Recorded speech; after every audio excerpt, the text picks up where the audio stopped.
নমস্কার, আমার চ্যানেলে সবাইকে স্বাগত জানিয়ে আজকে আবার একটি নতুন ভিডিও নিয়ে এসেছি আপনাদের কাছে।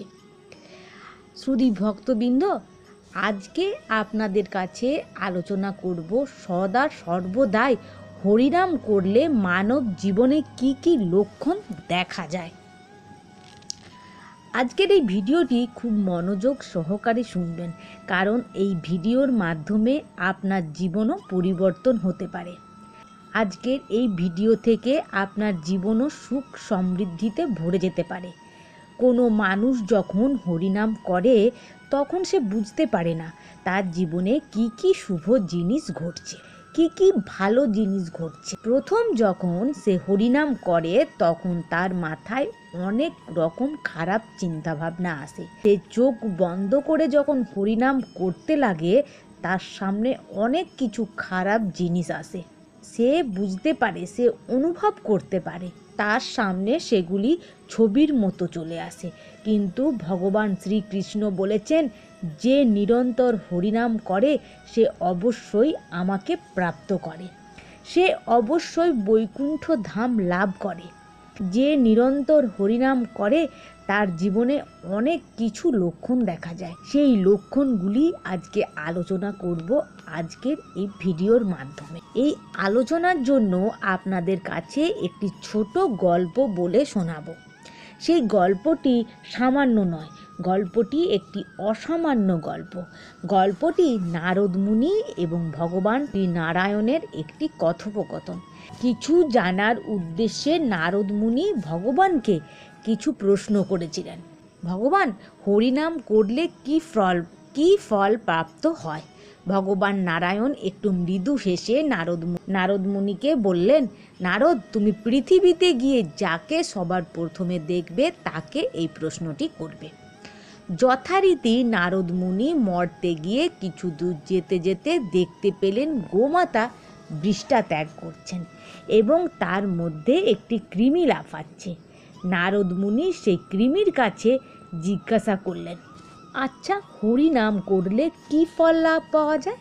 সঙ্গে সঙ্গে কৃমিটি মারা গেল। নারদ মুনি ভাবল, আমার কারণেই হয়তো কৃমিটি মারা গেল। তিনি আবার বৈকুণ্ঠে ফিরে গেলেন।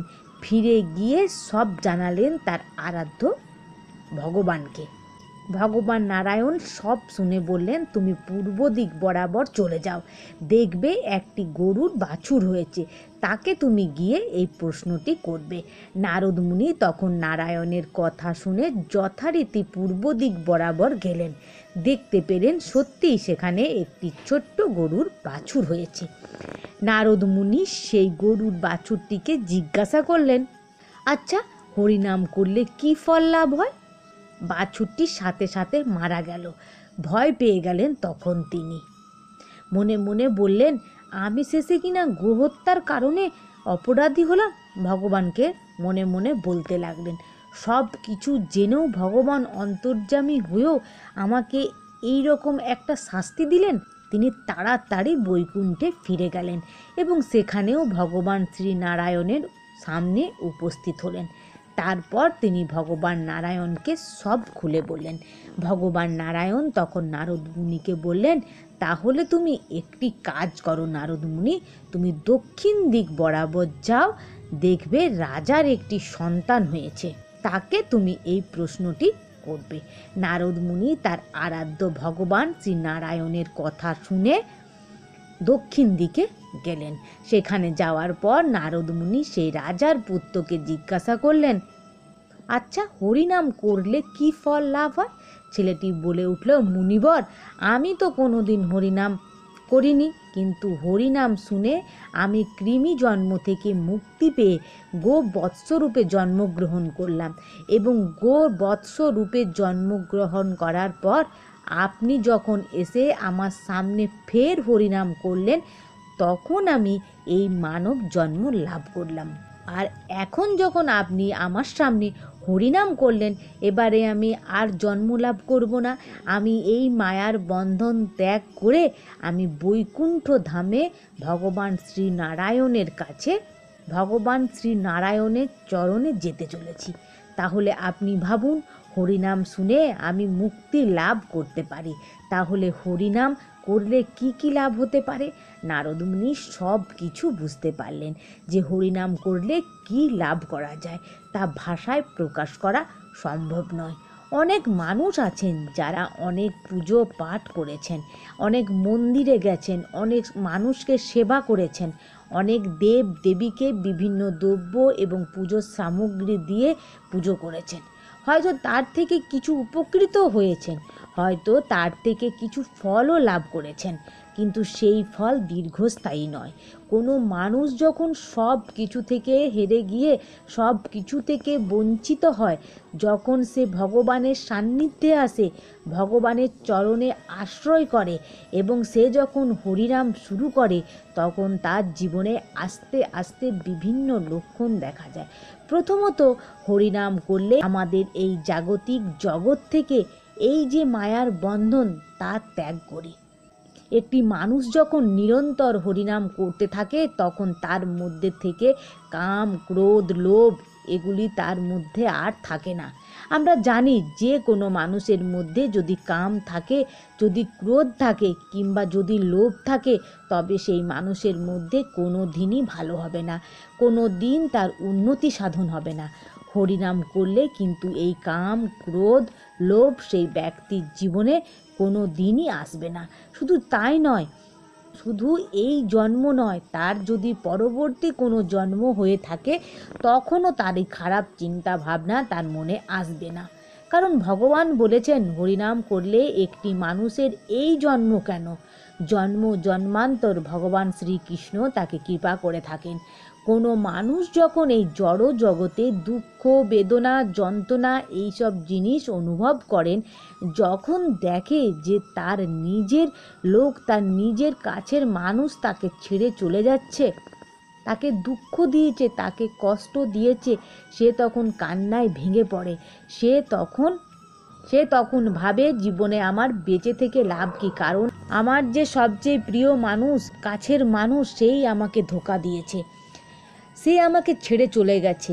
সেই মানুষ যদি তখন ভগবান শ্রীকৃষ্ণের শরণাপন্ন হন এবং সে যদি হরিনাম করেন, তখন তার অবশ্যই জীবনে আর কোনো দুঃখ, যন্ত্রণা, বেদনা আর কিছু থাকবে না। কারণ সে তখন আস্তে আস্তে এই জড় জগতের যে সত্যটা সে জানতে পারবে।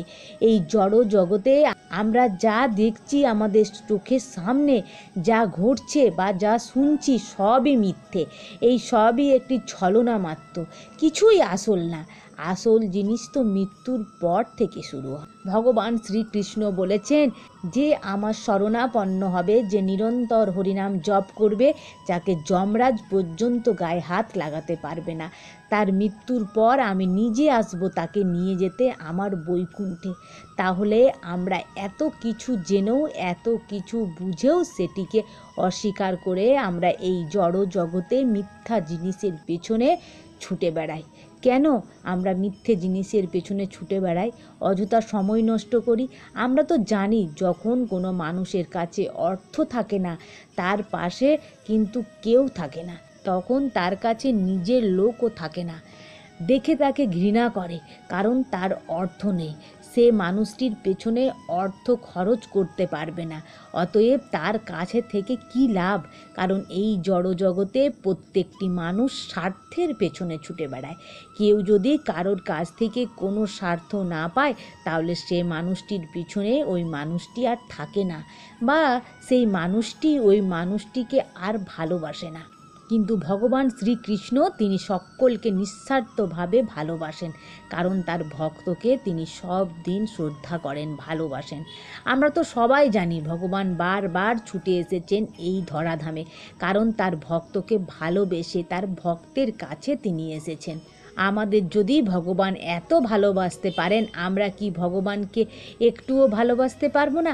আমাদের তো তিনি কিছুই করতে বলছেন না, তিনি বলছেন শুধু তার নাম জপ করতে, তাকে ভালোবাসতে, তাকে ভালোবেসে ডাকতে, তাকে অনুভব করতে। আমরা কি এইটুকু করতে পারি না? আমাদের কি এইটুকু সামর্থ্য নেই? কোনো মানুষ যদি নিরন্তর হরিনাম করে সে তার নিজের মধ্যে এক ঈশ্বরের শক্তি অনুভব করতে পারে, একটা আলাদা ক্ষমতা অনুভব করতে পারবে। যে মানুষ সব সময় হরিনাম করে সে কখনোই দুঃখ বেদনার মধ্যে থাকে না, সে সর্বত্র সব সময় একটি আনন্দ অনুভবের মধ্যে থাকে, আনন্দ উপলব্ধির মধ্যে থাকে। যে ব্যক্তি নিরন্তর হরিনাম করে তার সঙ্গে কেউ মিথ্যা কথা বলে চলে যেতে পারে না। সে বুঝতে পারে সে অপর ব্যক্তিটিই তাকে মিথ্যা বলছে। যে ব্যক্তি নিরন্তর হরিনাম করে, যে ব্যক্তি নিরন্তর ভগবানের হরিনাম জপ করে তাকে কখনো মৃত্যু যন্ত্রণা ভোগ করতে হয় না।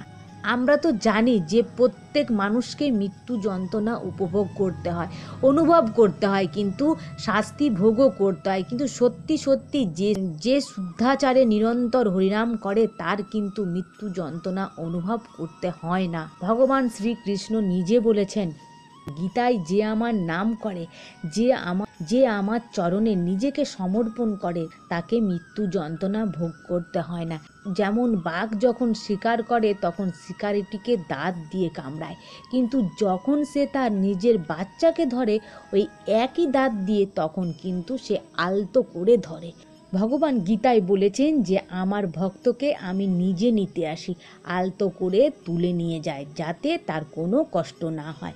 যে ব্যক্তি নিরন্তর হরিনাম করে তার মধ্যে আর কিছু চাহিদা থাকে না, এই জড় জগতে আর কিছুই তার ভালো লাগে না। সে যাই বলে, যাই করে আর যাই শোনে ওর মধ্যে ভগবান শ্রীকৃষ্ণ বিদ্যমান থাকেন।